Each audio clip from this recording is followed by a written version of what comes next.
Well, I'll tell you, I think we're going to learn a lot more today after these search warrants are um, conducted and evidence is gathered and see if this character has been hanging out around, kind of stalking the former President Trump and kind of have a better lay of the land, and also just to make sure the guy's really doesn't have anybody else to accompany him and assist him with it, and then really just make sure he doesn't do this ever again.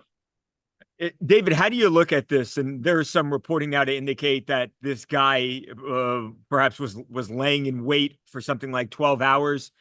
Obviously, he did not get a shot off. Nobody was hurt, thank God.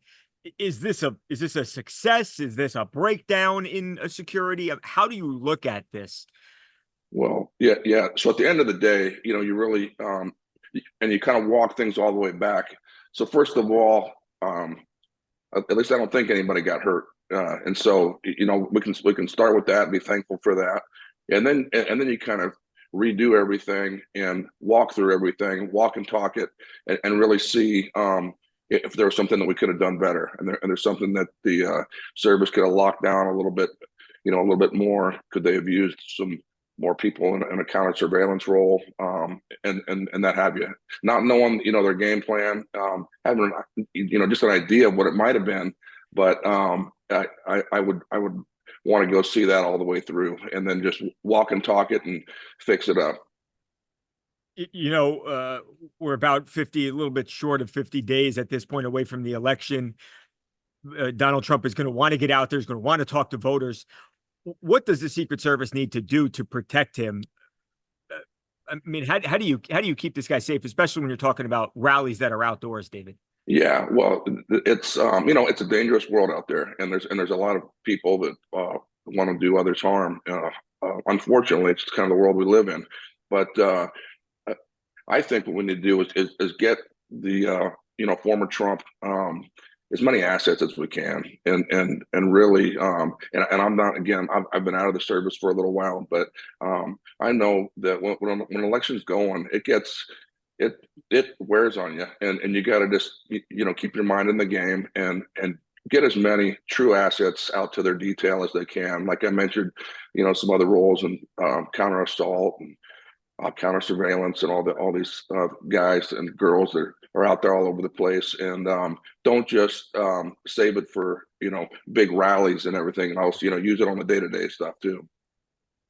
One of the things that President Biden had come out and said since what happened yesterday was that we need to give the Secret Service more resources. I'm sure you could go to every department in the federal government and they'd say, hey, we don't have enough. We need more money.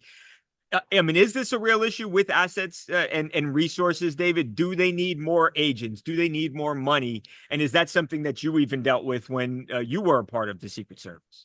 Yeah, I think the one word answer is yes. They do need it, and it's one of those things that getting really spread thin, and the guys need to have the weapons and technology and the training, and when you get enough agents to fill these slots, you can actually.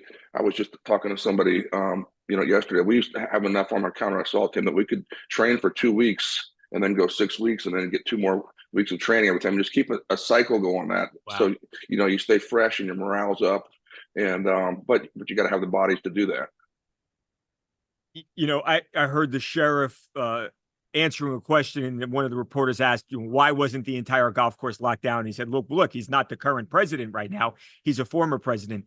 Does the whole protection apparatus around Donald Trump need to be reexamined? Because I do understand he's a former president. He is a candidate, but he's more popular than that. I mean, this guy might be, the most recognizable person that's ever existed, that's ever walked, the planet. Does the way he is protected need to be redefined just because he is so, whether you like him or hate him, he is a polarizing man. I mean, let's be honest. I think that's something that might need to be looked at. But I also think, and I can't really comment on that because I'm not down in their shoes right now, and doing what they're doing and making the adjustments that I'm sure they've made. But he's definitely a figure that's going to get a lot of attention everywhere he goes, and I just think that's going to be the fact for him for the rest of his life. like you said, you were part of that counter assault team. I mean, uh, this could have been a really bad situation yesterday. It couldn't it have, right? I understand a couple hundred yards away, but with the weapon that he had, I mean, this is a, a makeable shot, and this could have been a fatal situation, couldn't it, David? Yeah, absolutely. I mean, it could have gotten bad real quick. And the thing is, too, is when you think back to the prior incident, and the innocent bystander was shot and killed just horrifically. So once those rounds start going, they don't stop until they're stopped. And that's unfortunate for a lot of people all over the place, just being around and just living their day-to-day life. Anything else, as again, like you said, we're sitting here and more information continues to come out, and motive, all that stuff. Hopefully we find that out sooner rather than later. Anything else you want to say, David, that I haven't asked you about?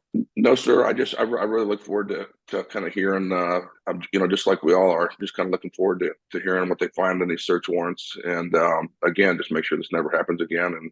And nice work to the agents that did, prevent this from being a worse situation than it was.